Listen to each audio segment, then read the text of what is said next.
시청자 여러분 안녕하십니까? 소통으로 대안을 만들어가는 제주 장성철 TV 장성철입니다. 제주도 의회가요 사건을 쳤습니다. 어떤 사건이냐고요? 지난 5월 19일 날 예산결산 특별위원회에서 제주도가 제출한 추가경정 예산안 심사를 보류해버렸습니다.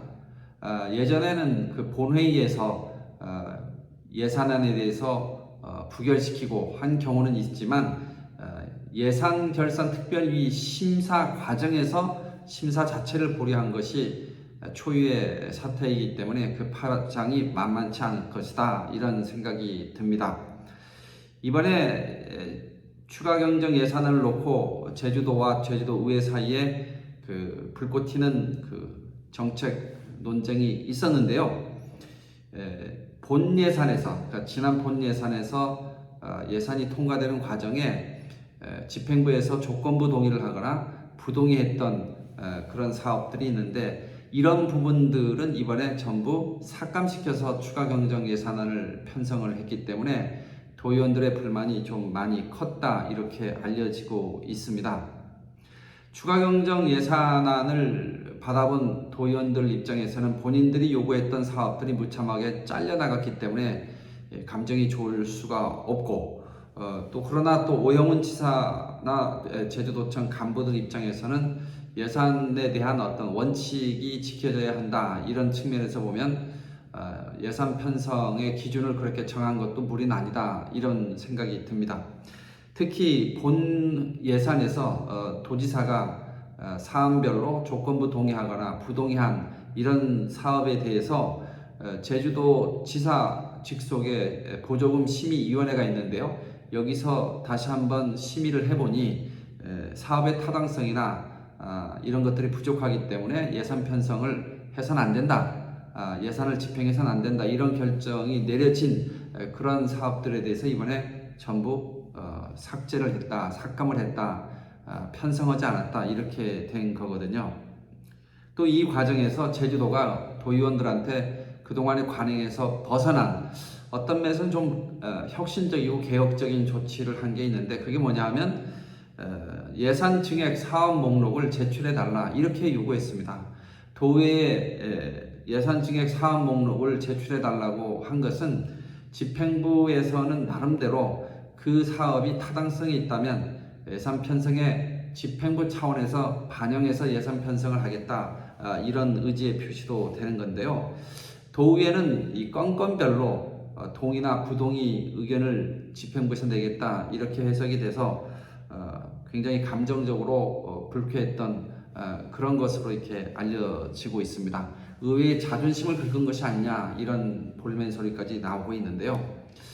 저는요, 이렇게 10억이든 20억이든 5억이든 몇 천만 원의 예산이든 그 사업의 건건별로 동의할 거냐 부동의할 거냐라고 하는 집행부의 판단은 매우 존중받아야 된다고 생각합니다. 그 얘기는 본 예산이든 추가 경정 예산이든 사업의 예산을 편성을 할 때는 사업 그 계획 그 자체에 대해서, 사업의 과제에 대해서 집행부 내에서 나름대로 타당성에 대한 평가나 이런 계획 수립의 어떤 타당성을 정확하게 확보한 다음에 예산 편성을 하거든요.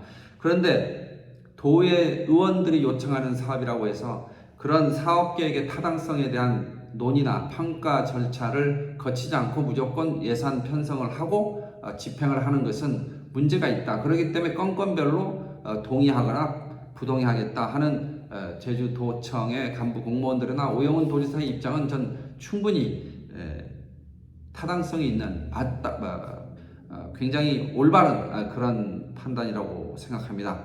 양경호 예결위원장이요, 이번 추경이 가용재원을 총동원한 민생경제 활력 추경안이다, 그런데 민생경제 활력 예산이라는 측면에서 부족한 점이 많기 때문에 세밀한 심사를 위해서 심사 보류한다, 이렇게 밝혔는데, 과연 이 워딩을 100% 신뢰할 수 있는지 전 의문이 듭니다.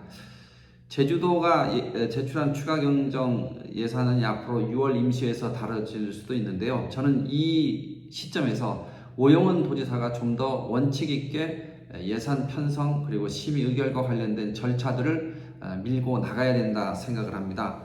그 얘기는 뭐냐 하면 다수의 도의원들이 개별적으로 요구한 사업들을 예산 편성의 단계에서 검토하지도 않은 상황에서 심의 의결 과정에서 사업에 집어넣게 되면 이 예산 집행의 효율성 혹은 예산 집행의 시너지 효과 이런 것들을 기대할 수가 없는 거가 됩니다.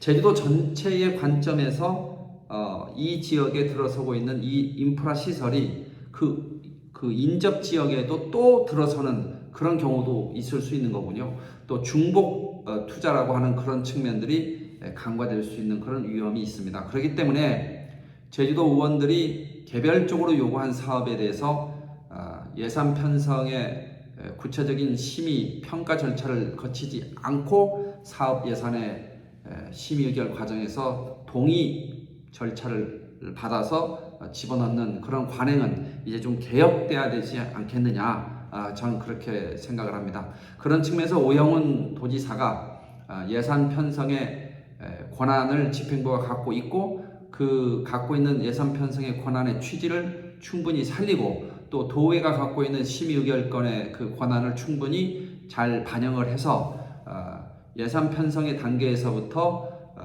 사업 타당성을 명확하게 한 후에 예산 편성을 하는 그런 관행을 이번에 확실히 확립해야 된다. 또 그렇게 확립해 줄 것을 요구한다. 이 말씀을 드리겠습니다. 예를 들면 도의원들이 갖고 있는 사업 예산 제출을 그 사업 그 계획 그리고 그에 따른 예산을 집행부에 제출하게 되면요, 집행부가 갖고 있는 여러 가지 사업 계획 속에서 그 사업이 중복은 안 되는가, 또 시너지 효과는 있겠는가, 또 예산의 규모나 이런 것들은 타당성은 있는가, 이런 것들을 살펴보는 그런 과정을 거치는 것은 전 너무나 당연하다고 생각합니다. 그래서 이번 제주도 의회의 예산결산특별위원회의 예산안 추가경정 예산안 심사 보류 결정 전 명분이 없다고 생각하고요. 이번 기회에 오영훈 지사가 좀 더 원칙 있게 예산 편성의 근거를 명확히 하는 그런 차원에서 예산 심의 의결 단계에서 새로운 사업을 이렇게 불쑥 집어넣는 그런 관행은 개혁하는 그런 계기로 삼아야 된다고 생각합니다. 공직 내부에서는 도의원들의 지역구 챙기기 예산 그런 것이 아니냐 하는 지적이 있고요.